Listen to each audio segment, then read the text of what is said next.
Depuis son enfance, Tuka servait de punching ball à son père, tandis que sa mère ne sourcillait pas. Pour son père, c'était un sport tordu, un rituel quotidien de cruauté. Sous sa façade de victime impuissante, Tuka a silencieusement juré de les tuer tous les deux.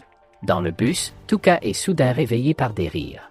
Ayaka se fait taquiner par Shugo parce qu'elle lit des romans d'amour, tandis que Tomohiro est heureux que ce ne soit pas son tour cette fois-ci. Shugo promet de rendre le roman à une Ayaka désespérée si elle lui donne ses coordonnées. Les autres élèves gardent la tête baissée pendant que les élites rigolent. Les seuls à agir normalement sont les sœurs Takao et le professeur apathique. Tuka pense qu'il serait plutôt cool d'intervenir, mais ce n'est pas son genre. Cependant, comme Ayaka devient de plus en plus hystérique, il décide de tenter sa chance. Shugo se moque du perdant qui essaie de jouer au héros. Depuis l'arrière du bus, Takuto demande à Shugo de laisser Ayaka tranquille. Sans hésiter, Shugo s'exécute et reporte son attention sur Tomohiro, se demandant pourquoi il est si silencieux alors que même le calme Tuka est intervenu. Le professeur met finalement fin à l'agitation, marmonnant qu'il ne serait bon pour personne que Tomohiro s'éteigne au cours de ce voyage scolaire. Soudain, le bus est enveloppé de lumière. Avant même de s'en rendre compte, les élèves se retrouvent dans un immense hall. La déesse Vicious leur explique qu'elle les a convoqués, eux, les héros, dans son monde pour terrasser le grand empire des démons. Il y a environ 200 ans, les héros ont vaincu le mal, mais après une longue période, l'empire des démons a refait surface. Elle leur demande de l'aider à le vaincre une fois de plus. Les élèves paniquent d'abord, mais tout indique qu'ils se trouvent en fait dans un autre monde. Le professeur les calme en leur conseillant d'écouter la déesse, bien qu'il n'ait qu'une seule chose en tête. Pendant ce temps, Tuka analyse son environnement et l'architecture ancienne, réalisant qu'il ne rêve pas et qu'il s'agit bien d'un autre monde. Takuto demande ce qui se passera s'ils n'aident pas à vaincre l'empire des démons. Vicious répond qu'ils ne pourront jamais retourner dans leur monde d'origine.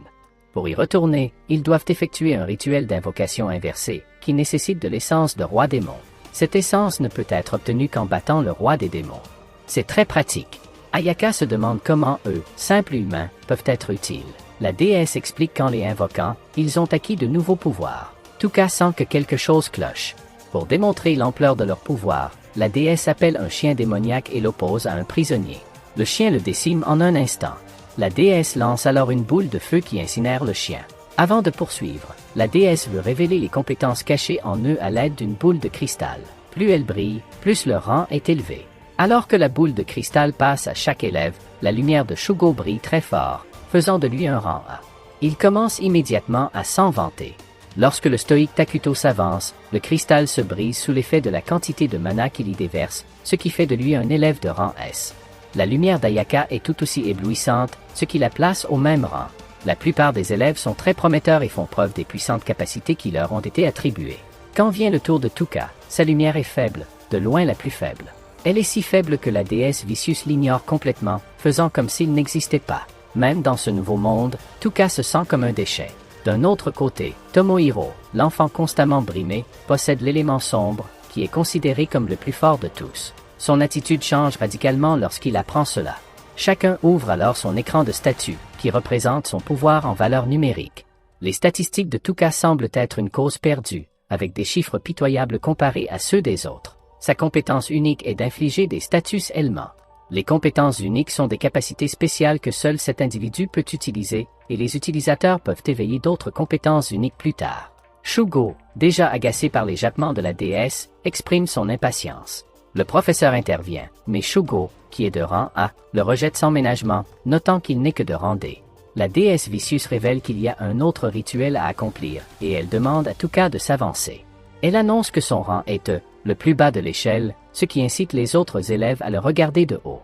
Elle explique que dans le passé, les héros de rang entraînaient les plus forts dans leur chute, et qu'il a donc été décidé de traiter ces héros différemment. Le cercle de téléportation transportera le héros de rang le plus bas vers un ensemble de ruines, connu sous le nom de ruines de l'aliénation. Si Tuka survit, la déesse n'interviendra plus. Cependant, les ruines sont extrêmement dangereuses, un endroit où les criminels les plus dangereux sont envoyés. En fait, il s'agit d'une décharge pour les ordures. Pour tenter de se défendre, Tuka révèle sa compétence unique, inflicte status ailment. La déesse se contente de soupirer, expliquant que dans ce monde, les sorts d'affection sont généralement inutiles. Leur taux de réussite est trop faible, ils n'affectent que les monstres de bas rang et leur durée est bien trop courte. En bref, sa compétence est de piètre qualité.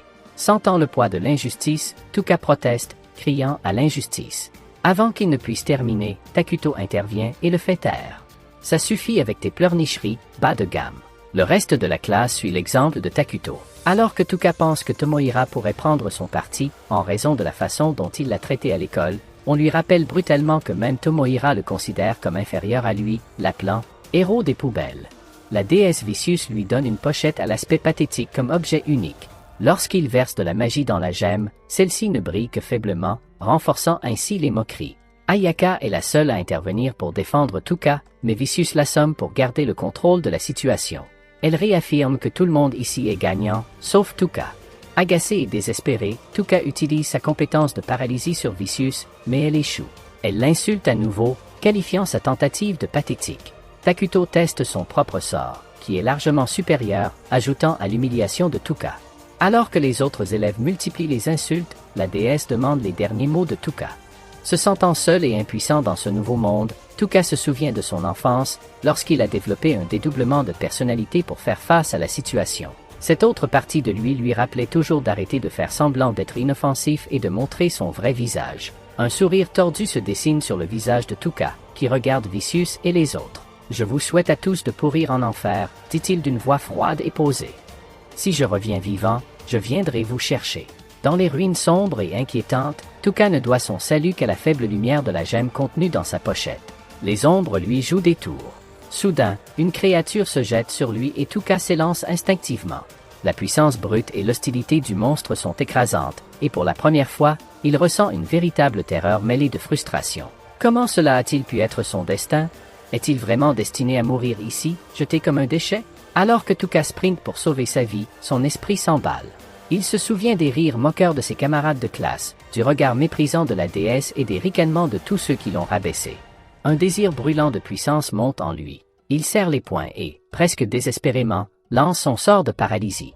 À sa grande surprise, le sort fonctionne et immobilise le monstre aux allures de Minotaure. Cela ne devrait pas être possible, pense Tuka. La déesse avait dit que les maléfices fonctionnaient rarement, surtout sur des monstres plus puissants.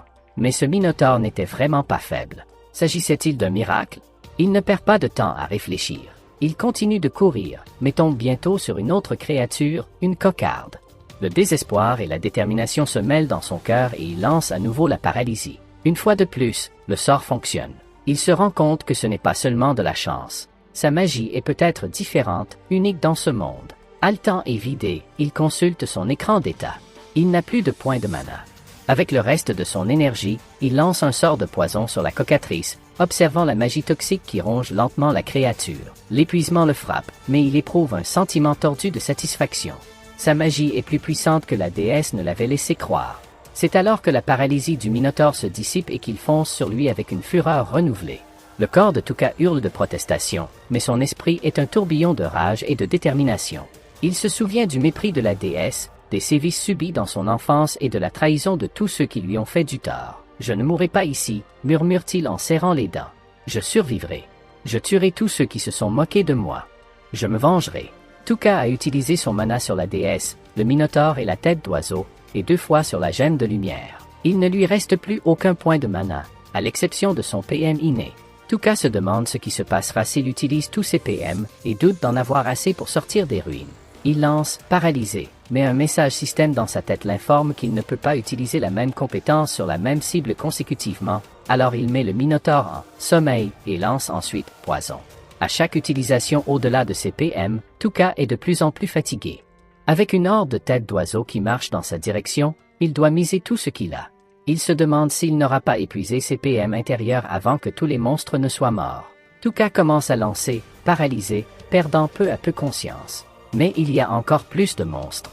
Au moment où il atteint sa limite, la tête d'oiseau sur laquelle il a lancé « poison » depuis le début meurt.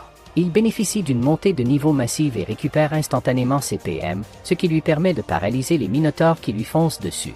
Avec un sourire soudain, Tuka comprend que cela lui permettra de tous les repousser. Grâce à son utilisation excessive de « paralyser », sa compétence monte en niveau, ce qui lui permet désormais de la lancer sur plusieurs cibles à la fois.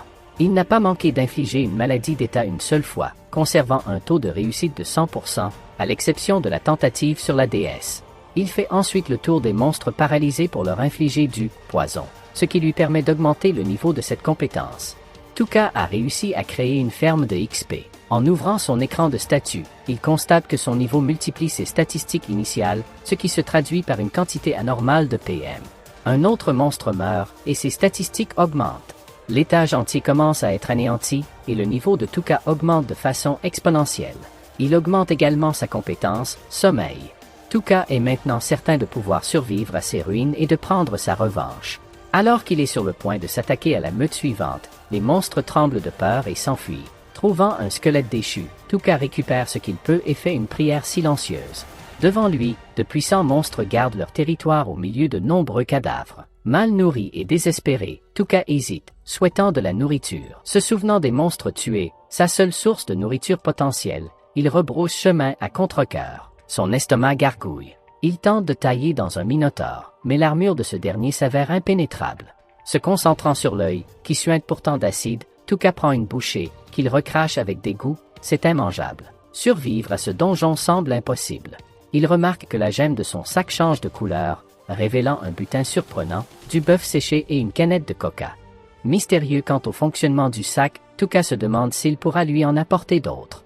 Les jours se succèdent tandis que Tuka navigue dans les ruines, maîtrisant même les étages les plus dangereux et gagnant rapidement des niveaux. Au milieu de ses conquêtes, les émotions de Tuka ressurgissent de façon inattendue, alors que les souvenirs de son enfance turbulente refont surface. Il avait juré de tuer son père qui le battait brutalement. Sa tante et son oncle, qui lui avaient donné un semblant de vie normale, avaient été son seul salut. Tuka avait espéré apprendre d'eux la bonté, mais cela n'a pas été le cas. Il ne tremble pas devant l'horreur d'ôter une vie, ni ne se tourmente à ce sujet. Il est effrayé par son indifférence. Mais pour se venger, Tuka accepte volontiers le nouveau lui. En continuant à marcher, les monstres ne représentent plus une menace pour Tuka. Cependant, il sentit l'atmosphère changer lorsqu'il découvrit une gemme sur une porte. En y injectant son mana, la porte s'ouvrit, révélant un squelette qui tenait une lettre dans ses mains. Elle contenait les derniers mots de l'homme, révélant qu'il avait été un grand sage connu sous le nom de Dark Hero, Anglin. La déesse avait parlé de lui, notant que son aura était similaire à celle de Tomohiro. Dans sa lettre, Anglin expliquait que la déesse l'avait envoyé dans ses ruines lorsqu'elle avait jugé qu'il n'était plus nécessaire. Le dernier message d'Anglin indiquait que si le lecteur souhaitait quitter l'endroit en vie, il lui confiait ses affaires. Tuka trouve amusant que la déesse les ait convoqués pour éradiquer le mal du grand empereur démon, alors qu'elle est elle-même maléfique. Tuka n'a pas l'intention de sauver ce monde, ils sont tous des forces du mal. Dans le sac d'Anglin, Tuka découvre les arts interdits, les œuvres complètes, qui contiennent des recettes pour fabriquer des médicaments et des outils magiques, ainsi que des parchemins de sorts interdits, bien que Tuka ne puisse pas les lire.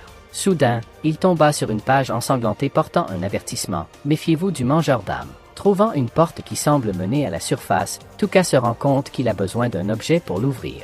Même le héros noir, considéré comme le plus fort, est incapable de vaincre le dévoreur d'âmes. Tuka a élevé son niveau aussi haut que possible jusqu'à présent.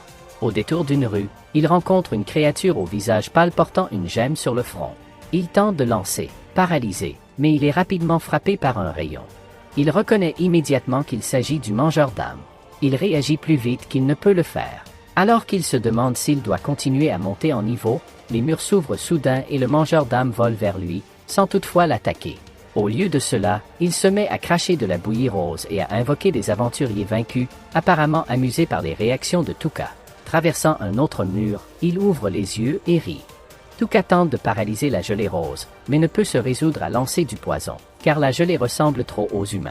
Accablé, Tuka se met à pleurer, réalisant que le mangeur d'âmes se nourrit de son désespoir. Alors que la substance visqueuse l'entoure, il supplie quelqu'un de venir à son secours, faisant semblant d'être désespéré. Mais ce n'est qu'une comédie. En fait, il paralyse le souliteur, attendant le moment parfait où il baissera sa garde, pensant avoir gagné. Son jeu est convaincant parce qu'il a joué le bon garçon pendant des années. Tuka utilise le « poison », qui consume lentement le visage monstrueux du mangeur d'âmes. Les âmes des aventuriers tombés au combat sont libérées, louant Tuka pour ses compétences et le remerciant de les avoir libérés. Le héros noir demande à Tuka de s'occuper de la déesse. C'est le plan de Tuka depuis le début, faire payer la déesse poubelle. En insérant le cristal dans la porte, celle-ci s'ouvre enfin et, après un long moment, Tuka voit la lumière et s'échappe du donjon. Si vous avez aimé la vidéo, abonnez-vous, laissez un like et un commentaire pour aider la chaîne à grandir. Merci d'avoir regardé cette vidéo.